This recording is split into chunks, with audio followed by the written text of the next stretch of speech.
Hi, I'm John. This is my show, A Sports Reckoning. So, this was a thing that had occurred at Burbank Card Shop, and I guess that's Michael Rubin. I guess he's the CEO of Fanatics and shit, right? And then so, I had heard people, when this had occurred, I had heard people speaking about, oh, that's such a cool thing, you know? It's just so natural, and it's just so cool that he can do that, you know? And like one of the people was Dustin, Sports Card Dad. I believe I heard Dustin, Sports Card Dad, speaking about this occurrence, about what a great thing it was for the hobby and stuff, right? And so this is what I want to say is that for Michael Rubin to do this, what it means is that he doesn't think that you're stupid. He knows you're stupid. Because the only possible way for him to pull a fake fucking thing like this is that he knows the public is stupid. And this is a big thing about what they're trying to do is they're saying they want to 10x the sports card hobby. Okay, but in the way in which they want to do it is that they want to know that the public is really fucking stupid. Right? And they want to be able to manipulate the public because with all their fame and fortune and their access to the elites and the famous people and shit, right? So they want to manipulate you. They don't want to provide a good product that you then use the product and you find enjoyment from it. They don't want to do the natural process of how a business gets built and how a customer base actually builds the company because the product is so good and there's so much, they create so much demand for it that they just got to keep building the products, got to keep building and building and building. They don't want to do it naturally like that. They want to come in and say, we're the elitist, you guys are all the peasant stupid slaves, and so here, we're going to be nice and we're going to let you into our world, right? And that's how they think they're going to 10x the hobby. Is they think, but there is no letting you into their world. At the end of the day, they're the rich elite peoples. They go into their fenced off, walled off neighborhood with security guards with guns that protect them everywhere they go. And then you're just out there being the losers who are going to be taken advantage of by the fucking illegal criminal gang organizations anytime they want to totally ruin and control your life. That's what the fuck they're going to do to you. You're going to have to go back into that world where they don't give a fuck about you, where the cops don't fucking protect you. They come and clean up the mess after you've been fucking murdered and shit, right? They're not going to stop you from being murdered. They're just going to come and clean it up after it's over and shit, right? And they're going to write some nice paperwork and shit and make sure they dot their I's and cross the T's and shit, right? So, all I got to say about the card community is it's garbage. Look, at the only reason I like sports cards and shit is because I like sports. I like sports so much and shit, right? That I enjoy talking about sports in all kinds of different fashions. And sports cards is one of those things when you're just a sports fan. See, what's cool is about when you were young and stuff, before all this modern world, I got to experience sports cards as just a total, normal, natural thing that happened. I was just a sports fan. When I say liquor stores, it's convenience stores. But when you're in LA, but I know I have to specify this because it's not like this around the world. But when you're in LA, you go into the liquor stores, right? Because I think it's so funny now when people are not exposed to that culture. Because I would always be talking about like being a kid. As a kid, man, I was always in the liquor store. I just think that sounds really funny to people that don't understand that in LA, the convenience stores are all called liquor stores. I mean, they have convenience stores and stuff, right? But those ones don't sell liquor. Like if you go into like 7-Eleven, you're not going to have a wall of hard liquor bottles and shit, right? That's the difference. They have, like in 7-Eleven, you probably get those single serve liquor bottles, right? The little 1-2 shot bottles. And you can get beer and stuff like that. But you can't get liquor, like alcohol bottles of liquor, right? And so in LA, the stores that, it was before the convenience stores got really popular, it was all the liquor stores. They were all called liquor stores and shit, right? So I just always have to, I hate that I have to do that stuff, but I know it must sound really weird when I tell people, oh yeah, as a kid, I was always in the liquor store and shit, right? I was buying candy. I know that must sound really funny to people that don't understand that the liquor stores in LA they're all the convenience stores, they're all liquor stores and shit, right? They're the same thing. I don't know, it's just a funny thing. And so, right, so me as being a kid and shit, right, I'd be in the liquor store. See, it just sounds funny now as an adult for me to say that. I'd be like, hey, I was in the liquor store.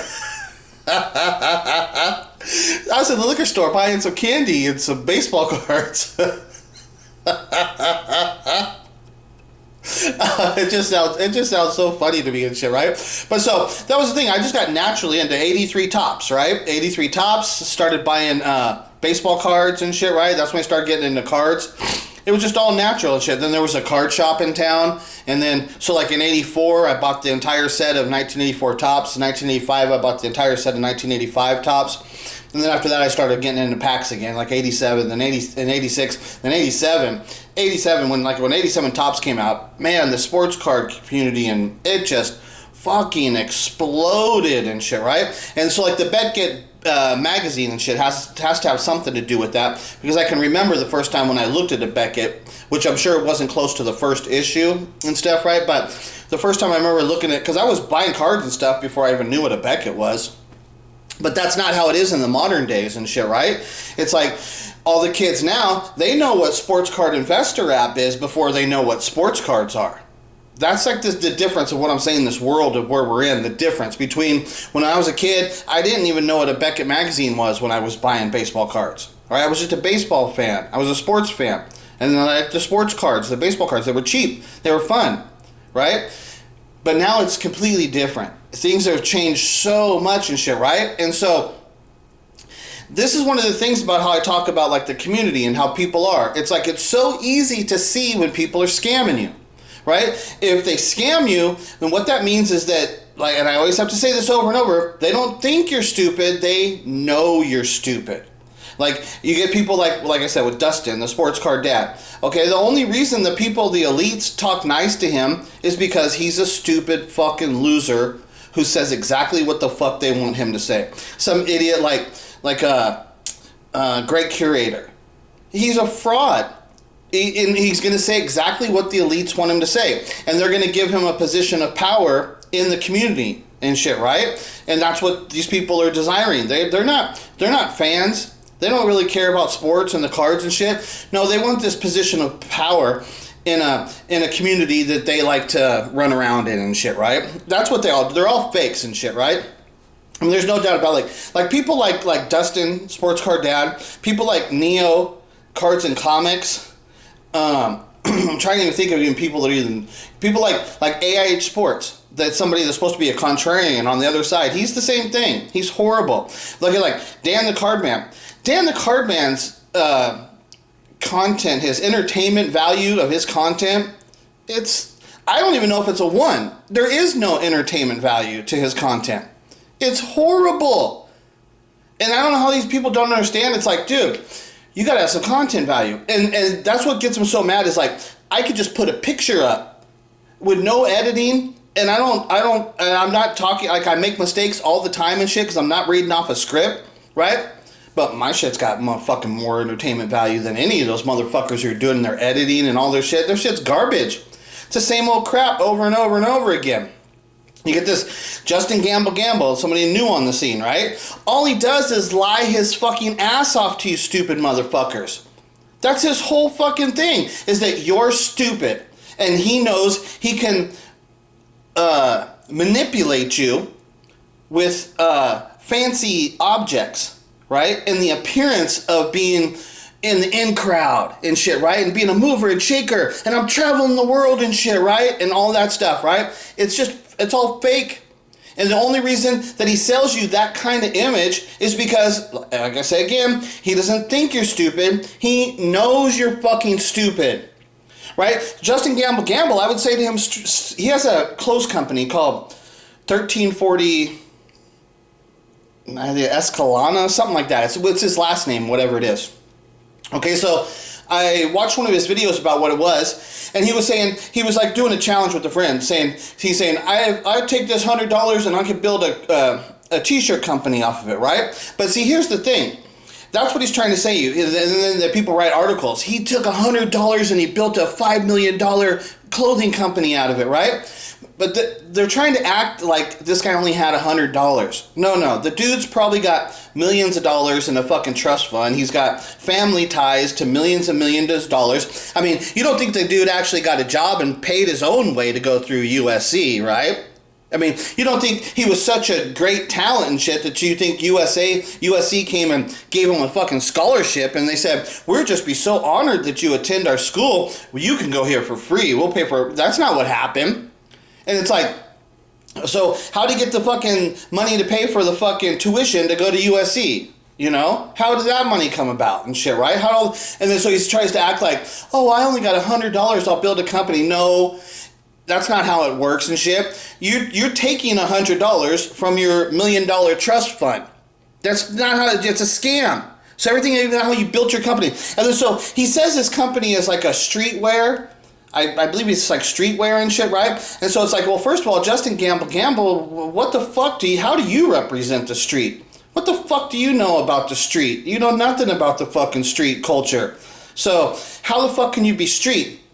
And then you think what you're doing is you think you're making clothing, that you're an artist and shit, right? But you ain't no fucking artist. I don't see any art. Like you made these shirts with like the cities, like Kansas City, and then you would put a quote on your Kansas City sweatshirt. You would put some quote that Patrick Mahomes said. You didn't create that fucking quote. You didn't do anything. That's not art. There's nothing art about that fucking shit. So Justin Gamble, you're not street, you're not an artist. So what the fuck am I going to care about your street art for? It's worthless. Garbage. And the only reason that you can ever sell shit is because you know how stupid the population is. And that's what it all comes down to. They are stupid and you fucking take advantage of it. So I keep trying to hype up and just show you how stupid the public is. That they're so stupid. And I'm going to use this as an example because in this situation, everybody was trying to say, oh, yeah, Michael Rubin, he came in and there was this girl. She's just looking at Devin Booker cards, right? And then Michael Rubin comes up and he gets Devin Booker on the phone and he introduces her to Devin Booker, her idol. Oh, what a great moment in sports and sports cards culture. What a great thing that happened. Oh, Michael Rubin, you're so great for the hobby. Oh, we love you, and shit, right? And it's like, dude, this is a setup. This was set up. This cannot be natural and shit, because the first thing that you need to know is that if you can hear the person's voice when you're watching a video like this, and if you can hear the person's voice clearly, it means they have a microphone on. And if she has a microphone on, that means it was set up. That he didn't come in and just spot a girl looking at Devin Booker cards because she's wearing a microphone. It can't be natural. It was a setup. And this is the kind of thing, is like when I talk about the population, how stupid they are, because I heard a lot of people talking about this, like, oh, this was so cool. It just happened so naturally and shit, right? And it's like, so anybody that would say that is a fucking idiot. This is the test. If you watch this video and you didn't know instantly that the girl has a microphone on, which means that this is a set up, staged event. If you don't instantly recognize that, then you are stupid. It's really easy to decipher between who's the smart people and who are the stupid people. You just put forth a simple test. When you watch this video, is the first thing that you spotted that the girl must be wearing a microphone, which means this is a staged event. If you didn't spot that out, you're stupid. And that's why they will manipulate you and keep doing this kind of imagery shit to you, because I keep telling you over and over, they don't think you're stupid, they know you're fucking stupid. Right? So let me play a little bit of this here. Yes. Wow. He's probably still sleeping. They beat us yesterday too. Listen, I'm in a card shop right now. I just asked this girl what she's looking for. What did you say you're looking for? She said she's a Devin Booker collector. Oh my God. She's going through all of your cards right here. Okay, so here, first of all, too, like Rubin. Now there's a camera that's filming them, right? And the microphones on that stuff does not work the same as you have to have a microphone on your body to have the really clear, clean recording of the audio. These people have to be wearing microphones. And as you can see here, the girl is putting her hands over her face, right? And right over her mouth. And you're going to see here in a second when I show you that, she's going to have her hands over her mouth and you're still going to be able to hear her clearly, which means she has to be wearing a microphone. And Michael Rubin is wearing a microphone. This whole thing is all set up. This is a staged fucking event. What do you think? Okay, so like just right there before she said, I can't believe, and she totally had her hands over her mouth. Like even right here though, you could totally hear her crying. Her hands are over her mouth. So if there was some kind of like a microphone, like from a boom mic, you know, thing, and somebody's like trying to get if you're trying to have a microphone around, you wouldn't have the good sound quality. She has to be wearing a microphone. In order to be picking up this kind of sound quality, she has to be wearing a microphone. And if she's wearing a microphone, this was a staged event. And did they come in and portray this like it was a staged event? Or did they portray this like the public is so stupid that they can't even tell that the girl's wearing a microphone, so this is obviously not a natural event? Yeah, that's what they did. They put a microphone on her. They knew the public is so stupid that they can't even understand the difference between a natural event and a staged event. This is how stupid they know you. They wouldn't do this unless they knew you were so fucking stupid that you guys can't even understand the most basic fucking thing. If you can hear her, she's wearing a microphone. If she's wearing a microphone, it's a staged event. How big of a Devin Booker fan are you? A really, really big fan. You hear how clear her voice is? Clear. She's not holding a microphone. You can't see the microphone. The only way possible for her voice to be recorded that clearly is she has to be wearing a microphone. If she's wearing a microphone at the time that this happened, it was not a random event. It is a staged event. It's fake. How long are you going to keep fucking letting these fuckers lie to you like this? Go to like all the Clipper games in LA because I like watch like all the Suns Clipper games in LA like twice a year to see you play. But he's a bad person because he beat my Sixers last night. I'm buying all the cards, I'm burning them because I'm so happy. Thank you so much. So he just texted me and said, "What's your address?" And he'll send you a signed jersey. Wow. Yeah? Yeah. See? And then everybody said, oh, this was such a good thing for the hobby. We need more of this and shit, right? Oh, you need more fake staged events and shit to lie to the public, to fool the people. Oh, this was so good for the hobby. Oh, Michael Rubin, he's so good for Fanatics, and look at how much he cares about the people. There was this poor little girl, and she's just lonely, wishing that she could be a part of Devin Booker's life, and she could have any contact with them. But she's just looking at his cards because she's just such a loser, and all she can ever do to have a chance to be close to Devin Booker is that she can buy his cards and shit. She could be a card collector, and she could be a fan, right? But, oh, no, then the Michael Rubin, the great Michael Rubin of Fanatics, walks right over. Huh, look at this. I can just get Devin Booker on the phone right here. If I want him to talk to me, here he is. He's talking to me right now. Look at me. I'm special. And look if you come and be my friend, you could be special too. It's just fucking garbage and shit, right? How long are these dumb motherfuckers gonna allow this fucking bullshit garbage to keep fucking running rampant in our world? And then they got the nerve to sit here and call me negative for exposing their lies. They lied to you. They acted like this was a natural occurrence. They lied to you so they can manipulate you to make you think that Michael Rubin cares about you. Oh, but I'm the negative guy for telling the truth and exposing what they actually did. That makes me negative, but him lying to you and deceiving you, oh, he's positive. That's positive. That's positivity in the community. Yeah, more lying and deceiving. That's what we need in the community. That's what we need. Yeah, because you guys are all a bunch of fucking losers.